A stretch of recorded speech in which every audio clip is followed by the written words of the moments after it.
Ancient Persia was rich in culture and innovation, but surviving there was like trying to pet a lion made of swords. If you popped into ancient Persia thinking you'd enjoy some exotic street food and marvel at the architecture, you'd probably be dead before sunset.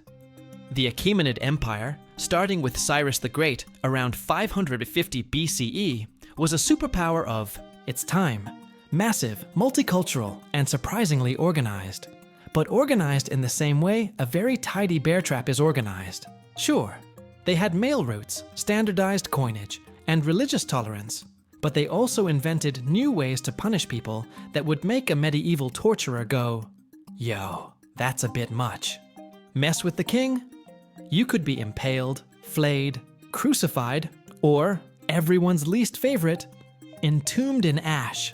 That wasn't just poetic. They'd literally put you in a room and pour fine dust in through the roof until your lungs turned into sandboxes. For lighter crimes like tax fraud or existing suspiciously, there were beatings, amputations, and the occasional execution by stew, where they basically drowned you in honey and left you for insects.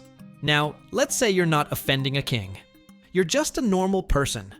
Bad news, you're still screwed. Daily life meant waking up at sunrise to farm someone else's land while sweating through wool clothes in 100-degree weather.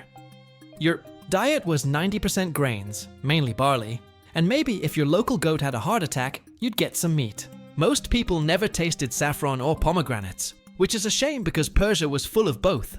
But unless you were nobility, you were stuck with a brown bowl of sadness for dinner. And don't even think about complaining. Social mobility was about as common as rain in the desert.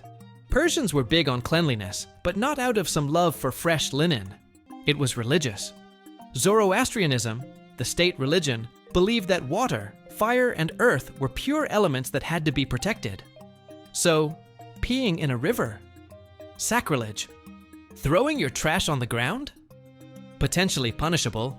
They built incredibly sophisticated qanats, underground water tunnels, to bring clean water from mountains to towns, which is amazing, until you realize that contaminating one might get you fined, beaten, or worse. On the plus side, they had early versions of toilets, sewage systems, and public bathhouses. On the minus side, if you got sick, the local medicine might be a mix of herbs, ritual chants, and isolation in a tent, while people waited to see if you'd get better or just die. And don't even get cocky if you're a woman, a servant, or someone from the outer provinces. Most had about as much legal power as a decorative carpet. Gender roles were strict, and although upper-class women could own land and wield some influence, enslaved people or prisoners of war were routinely used for state projects, like building Persepolis or digging canals, and worked under brutal conditions. Complaining about mistreatment could just mean a longer shift, or a shorter life. Oh, and warfare! Yeah, you'd love that! Persia had a huge, diverse army made up of soldiers from all corners of the empire. India, Egypt, Babylon, Scythia. If you were conscripted, congratulations! You now get to march for miles with a 50-pound spear, eat old bread, and possibly die. In Greece, because your boss got mad that someone didn't send him dirt and water fast enough.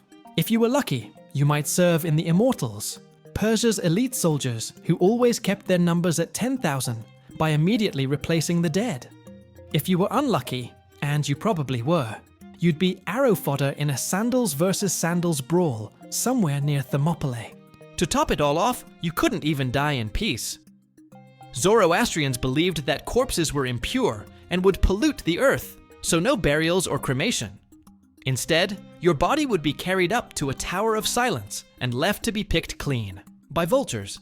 Nothing says rest in peace like being lunch for a big bald bird while your relatives chant nearby. So yeah, ancient Persia, amazing to read about, gorgeous art, stunning engineering, great poetry. But live there. Only if your bucket list includes starvation, sunstroke, impalement, and vultures gnawing your toes. Unless you're a king, high priest, or literally made of gold, odds are you'd be toast in about 3 business days.